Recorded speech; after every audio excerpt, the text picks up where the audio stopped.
New York میں primary election میں district 5 سے پہلے مسلمان امیدوار شان چودھری بھی حصہ لے رہے ہیں۔ انہوں نے مسلم کمیونٹی سے اپیل کی ہے کہ انہیں ووٹ دے کر کامیاب بنائیں۔ امریکہ کی سیاست اور انتخابی عمل میں اب مسلمان بھی آہستہ آہستہ آگے آنا شروع ہو گئے ہیں۔ 23 جون کو پرائمری الیکشن کا انعقاد ہو رہا ہے اور اس بار نیو یارک میں ڈسٹرکٹ 5 سے پہلی بار مسلمان امیدوار شانیہ چودھری بطور امیدوار سامنے آئے ہیں۔ شان چودھری بنگلہ دیشی نژاد امریکی ہیں۔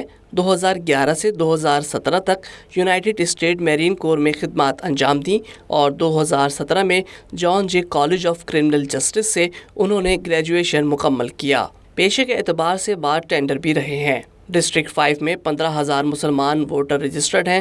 شان چودھری نے مسلم کمیونٹی سے اپیل کی ہے کہ وہ 23 جون کو انہیں اپنے ووٹ کے ذریعے کامیاب بنائے تاکہ امریکی ایوان میں مسلم کمیونٹی کی بھی بہتر نمائندگی ہو سکے۔ انہوں نے مزید کہا کہ امریکہ میں مقیم مختلف ممالک سے تعلق رکھنے والے تمام مسلمانوں کو چاہیے کہ وہ یہاں کے سیاسی اور انتخابی نظام میں بڑھ چڑھ کر حصہ لیں۔